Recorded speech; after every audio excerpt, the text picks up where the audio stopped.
गंभीरी और गंभीर दो अलग अलग नदियां हैं।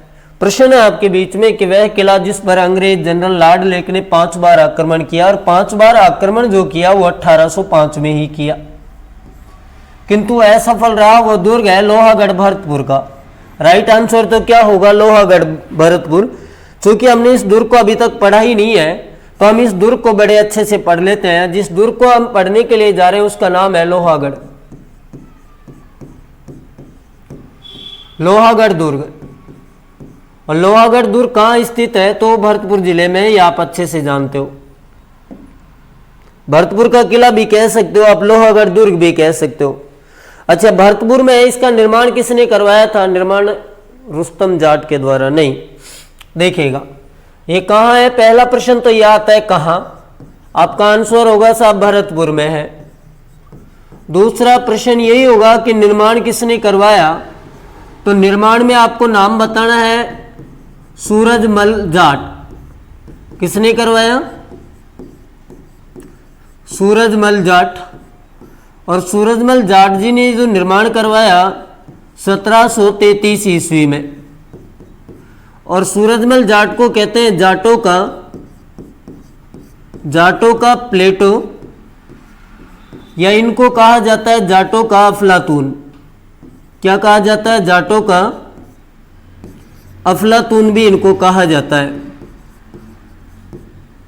वास्तव में बड़े निर्भीक निडर शासक जो रहे वो सूरजमल जी रहे। इनके इतिहास में बड़े अच्छे चर्चे हैं। ये जो दुर्ग है, ये दुर्ग पारीख दुर्ग की श्रेणी में आता है। कौन सी श्रेणी में आता है? पारीख श्रेणी में। और पारीख श्रेणी में साहब वो दुर्ग आते हैं जिनके चारों ओर खाई हो। ऐसे दुर्ग जिनके चारों ओर खाई हो, वो सब दुर्ग कौन सी श्रेणी में आते हैं? तो आपको बताना है कि वो पारीख श्रेणी में आते हैं। इसका प्राचीन नाम अगर दुर्ग का पूछ ले, किशोरी महल, बिल्कुल ठीक है, यही है।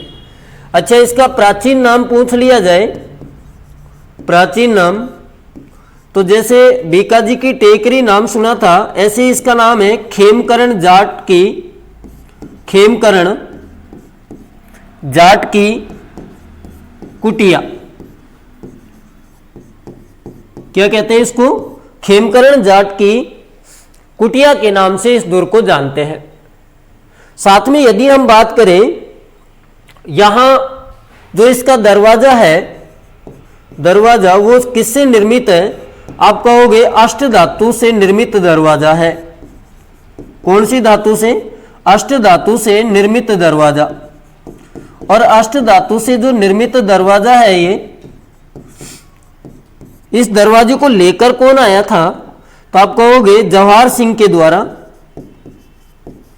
जवाहर सिंह के द्वारा 1764 ईस्वी में दिल्ली पर आक्रमण किया और 1765 ईस्वी में इन दरवाजों को लेकर आए। कहां पर? तो लोहागढ़ भरतपुर में इनको लेकर आए, जो कि चित्तौड़ के दरवाजे थे। इनको लाने के उपरांत, या ये कहे दिल्ली विजय के उपरांत, जवाहर सिंह के द्वारा एक बुर्ज का निर्माण करवाया गया और उस बुर्ज का नाम है जवाहर बुर्ज। लोह का स्तंभ है जवाहर बुर्ज। और ये जो जवाहर बुर्ज है, यहीं पर जाट शासकों का, यानी भरतपुर के जो जाट राजा हैं, जाट शासकों का राज तिलक हुआ करता था।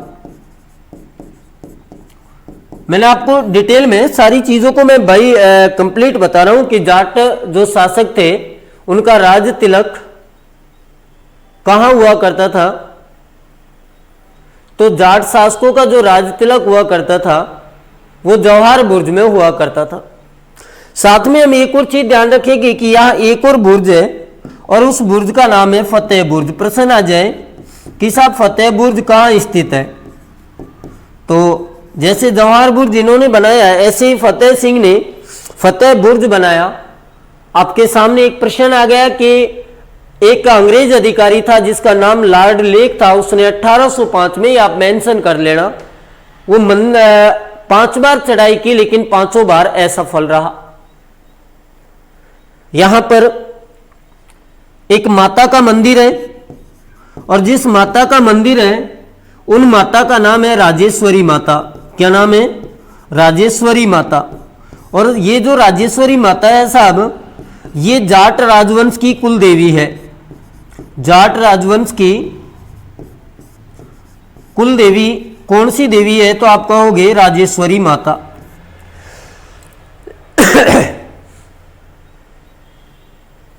ठीक है। सुजान गंगा नहर का पानी आता है, आप सभी जानते हो। साथ में यदि हम बात करें कि 8 फिरंगी 9 गोरा लड़े जाट का 2 छोरा, तो माधो सिंह और दुर्जन साल नाम के 2 राजा थे, उनके बारे में स्टेटमेंट है। एक किशोरी महल है और लक्ष्मण मंदिर है। किशोरी महल और कौन सा है? लक्ष्मण मंदिर। मुझे नहीं लगता कि आपको लोहागढ़ दुर्ग में और कुछ एक्स्ट्रा पढ़ने की आवश्यकता होगी। हाँ, रणजीत सिंह ने, माफी चाहूंगा शायद मैंने फतेह सिंह बोल दिया। क्लियर है?